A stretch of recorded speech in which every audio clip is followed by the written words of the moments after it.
Olá pessoal, bom dia! Sejam bem-vindos a mais um vídeo aqui do canal.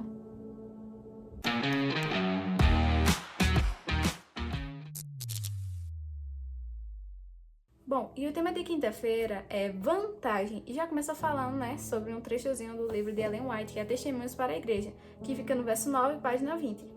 E bom, essa parte aqui eu já li, para explicar para vocês, mas eu achei ela muito interessante, porque ela fala sobre a importância que a gente tem aqui nessa terra, o trabalho que a gente tem que fazer.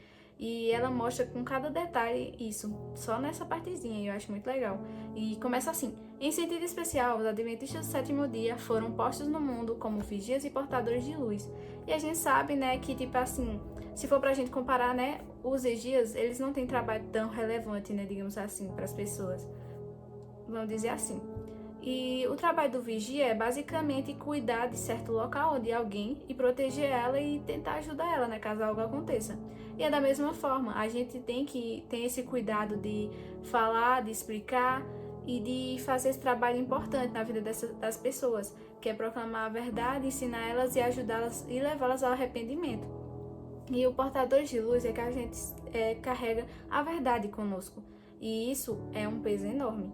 Se a gente não tomar cuidado, se a gente não fizer o que a gente realmente deve, e isso vai trazer situações complicadas na nossa vida e consequências, se a gente não tomar a medida certa, Porque é tipo assim, a gente sabe de tudo que tá acontecendo e guarda pra si próprio. Não é o certo, porque não foi pra isso que a gente foi postos para saber da verdade, sim para proclamar e para falar ela diretamente para as pessoas. E não só para guardar para nós mesmos, não tem nem sentido essas coisas. E aí fala o seguinte: a eles foi confiada a última mensagem de advertência ao mundo a perecer. E a gente já sabe que essas mensagens são as 3 mensagens angélicas que a gente tem estudado em Apocalipse 14. E a gente vai falar sobre ela até o final dessa semana, porque, cara, é sério, essas 3 mensagens angélicas são muito importantes e relevantes. E isso vai até a porta da graça se fechar. A gente tem que proclamar ela, tem que falar para as pessoas, tem que alertar as pessoas e tem que ajudar as pessoas a realmente ver essa verdade, ver o que está acontecendo e se arrepender dos seus pecados. Diz que as consequências venham. E aí, continuando, diz o seguinte: foram incumbidos de uma obra da mais solene importância, a proclamação da primeira, segunda e terceira mensagem angélica. Não existe nenhuma outra obra de tão grande importância. Eles não devem permitir que nenhuma outra coisa lhes absorva a atenção. Bom, essa parte aí é muito assim que a gente tem que frisar. Que, principalmente que ela fala assim: eles não devem permitir que nenhuma outra coisa lhes absorva a atenção. Ou seja, as pessoas não podem simplesmente saber disso e viver como se só fosse mais um texto que você leu, sabe? Ela tem grande importância, a gente tem que realmente levar ela pra gente, levar conosco e realmente seguir isso, porque não adianta a gente falar se a gente não tá praticando e não tá se preparando, como a gente vem falar dessa semana. E falar aqui que, em vez de nos preocuparmos com o fato de que parece ser impossível pregar o evangelho em todo mundo, uma atitude melhor é focar na capacidade de Jesus de impactar o planeta com apenas algumas pessoas que passam tempo diariamente com ele. Cara, Jesus veio aqui na Terra e ele usou 12 discípulos. 12 discípulos. 12 discípulos, eu errei. Mas ele usou 12 discípulos aqui nessa Terra e somente um conseguiu, graças a Deus, alcançar 3.000 pessoas.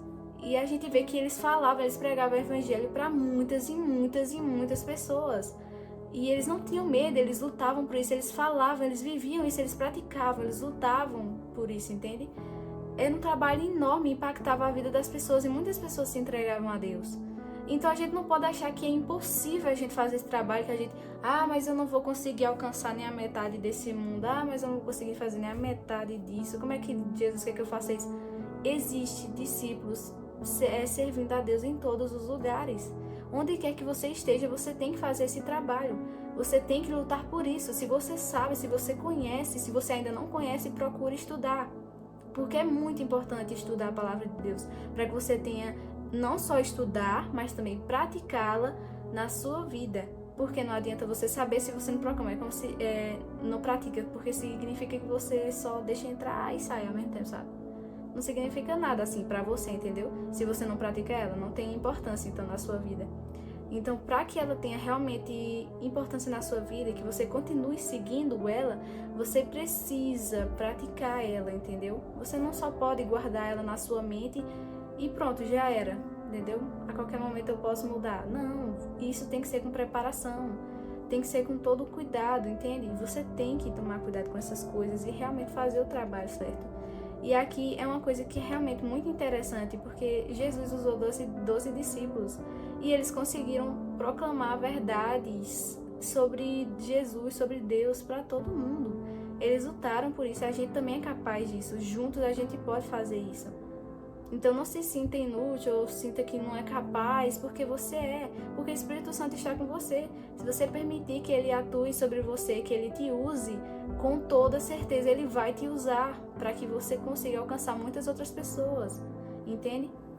E aqui fala, pense nisto, com 12 discípulos, um dos quais era traidor, Jesus deu início a um movimento que 2000 anos depois levou você e a mim a conhecê-lo. 12 seres humanos com tendências pecaminosas, defeitos e problemas. Com apenas 12 pessoas, Jesus impactou o mundo inteiro. Ou seja, toda essa história, toda a verdade que eles viveram naquele tempo, a gente sabe hoje e a gente foi impactado por isso.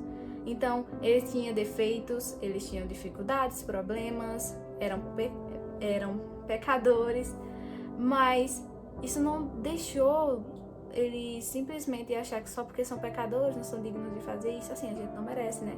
Mas Jesus deu esse trabalho pra gente fazer aqui nessa terra. Então por que não fazer? Por que negar? Se a gente aceitou, se a gente conhece Ele, vamos fazer as coisas direito, vamos lutar por isso direito. Não vamos levar as coisas de Deus como qualquer coisa, porque não é qualquer coisa. E aqui fala, como Jesus foi tão bem sucedido, Ellen White compartilhou o segredo. Vamos ver que segredo é esse? Dizendo que Cristo lhes deu a vantagem da convivência com Ele. Nunca os grandes homens do mundo tiveram um mestre assim. Isso é verdade. Quando os discípulos saíram do treinamento ministrado pelo Salvador, já não eram mais ignorantes e sem instrução. Tinham se tornado como ele no espírito e no caráter, e as pessoas reconheciam que eles haviam estado com Jesus. Cara, realmente, eles tinham essa vantagem maravilhosa, que eles puderam conviver com Jesus, eles puderam aprender e ver isso de perto, sabe? Cara, isso deve ser incrível, sabe? Ver isso de perto e ver Jesus atuando ali, curando as pessoas, proclamando a verdade, vendo Jesus passar por tudo que ele passou, assim, é incrível e triste, né? Porque ele morreu por nós. E ver aquele momento ali, com certeza, foi muito doloroso e dá raiva de nós mesmos, mas eles receberam a instrução, os ensinamentos, conviveram com Jesus, cara, isso não tem preço, mas a gente não tem isso agora, mas em breve a gente vai ter. Então vamos continuar, gente, vamos continuar, mas eu acho isso incrível. Essa parte aqui tá no livro de O Desejado de Todas as Nações, páginas 188 e 189. Tá difícil hoje. Mas aqui fala, Jesus expôs os discípulos a si mesmo, sua vida no altar, sua vida devocional, sua vida de adoração e consagração ao Pai.